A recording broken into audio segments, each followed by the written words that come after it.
Hello friends, welcome to my cooking channel. આજે આપણે એકદમ ટેસ્ટી અને કુરકુરા પાત્રા બનાવવાના છીએ. તો રેસીપી એકદમ ઇઝી છે. તો આ રેસીપીને તમે ઘરે જરૂરથી ટ્રાય કરજો. અને તો ચાલો રેસીપી બનાવવાનું સ્ટાર્ટ કરીએ. તો સૌથી પહેલાં અળવીના પાન લઈ લેવાના છે. અળવીના પાન આ રીતના કૂણા અને નાના હોય તે લેવાના છે. અને તેને સારી રીતે ધોઈ અને તેમાં રહેલી બધી રગ કાઢી લેવાની છે. આ રીતે વચ્ચેથી જે મોટી રગ હોય છે તેને કાઢી લેવાની છે. આ રીતના બધી રગ કાઢી લેવાની છે.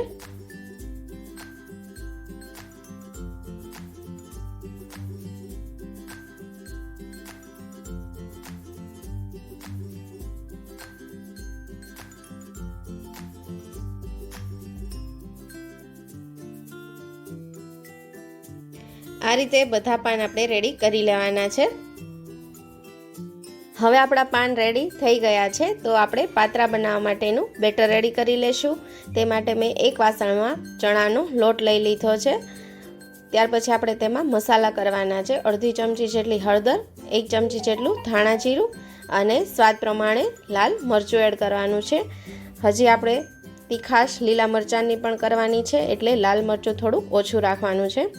અહીંયા મેં આદુ, લસણ અને મરચાંની પેસ્ટ રેડી કરી લીધી છે. તે પેસ્ટને આપણે એડ કરી દેવાની છે. અત્યારે હું મોટી 2 ચમચી જેટલી પેસ્ટ એડ કરું છું. અત્યારે હું 20 થી 22 પાનના પાત્રા બનાવી રહી છું, એટલે મારા લોટની ક્વોન્ટિટી એ પ્રમાણે છે. તમે જેટલા તમારે પાત્રા બનાવવા હોય તે પ્રમાણે તમારે લોટ લઈ લેવાનો. હવે આપણે 1 લીંબુનો રસ એડ કરી દેવાનો છે. અને જો તમારે મીઠાશ માટે ખાંડ એડ કરવી હોય તો તમે 1 ચમચી જેટલી ખાંડ એડ કરી શકો છો. અત્યારે મેં એડ નથી કરી. હવે આપણે સ્વાદ પ્રમાણે મીઠું એડ કરી દઈશું. હવે આપણે બેટરમાં થોડું થોડું પાણી એડ કરીને બેટર રેડી કરી લેવાનું છે.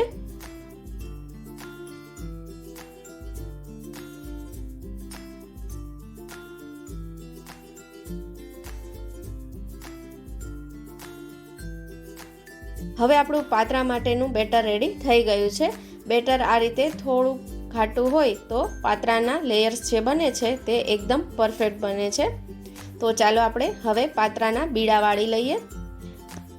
બીડા વાળવા પણ એકદમ ઇઝી છે. તો ચાલો આપણે સ્ટાર્ટ કરી દઈએ. તો અહીંયા પહેલાં મેં એક પાન લઈ લીધું છે અને તેની ઉપર જે આપણે બેટર રેડી કર્યું હતું તે 1 થી 1.5 ચમચી જેટલું એડ કરી દેવાનું છે. અને તેને હાથની મદદથી આખા પાન ઉપર આ રીતે લગાવી દેવાનું છે.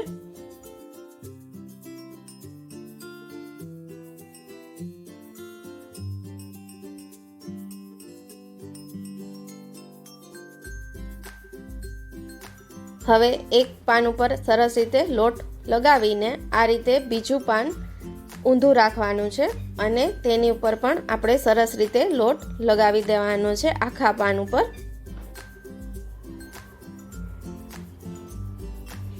હવે બંને પાન પર સરસ રીતે લોટ લગાવાઈ જાય ત્યાર પછી આપણે એક સાઈડથી આ રીતે ફોલ્ડ કરી દેવાનું છે અને બીજી બાજુથી પણ આ રીતે ફોલ્ડ કરી દેવાનું છે.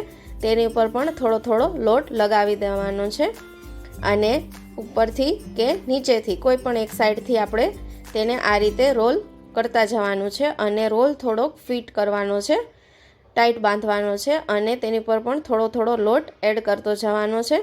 આ રીતે બધા આખા પાન ઉપર લોટ લગાવવાથી જે આપણા લેયર્સ બનશે તે એકદમ પરફેક્ટ બનશે અને એકદમ ક્રિસ્પી, જ્યારે આપણે તેને ફ્રાય કરીશું તો તે એકદમ ક્રિસ્પી બનશે.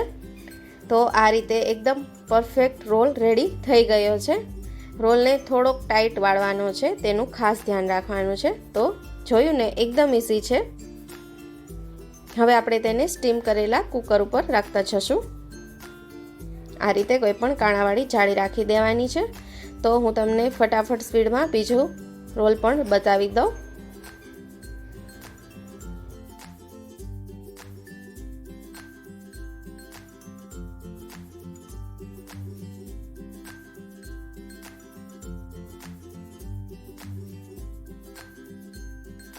તો આ રીતે બધા જ બીડા આપણે વાળીને રેડી કરી લેવાના છે અને સ્ટીમરમાં આપણે તેને સ્ટીમ કરવા માટે મૂકી દઈશું.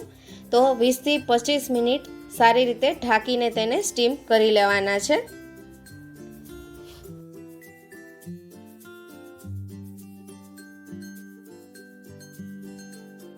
તો આપણો 25 મિનિટ જેટલો સમય થઈ ગયો છે અને આપણે ખોલીને જોઈ લેશું.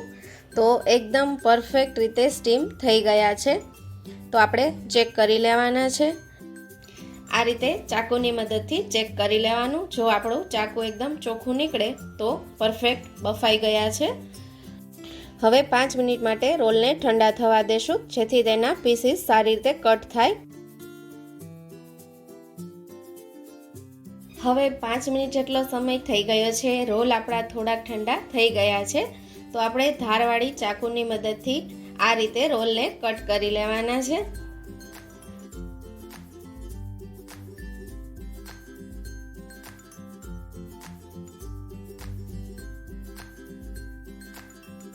તો ફ્રેન્ડ્સ, તમે જોઈ શકો છો આપણા પાત્રાના લેયર્સ એકદમ પરફેક્ટ બન્યા છે.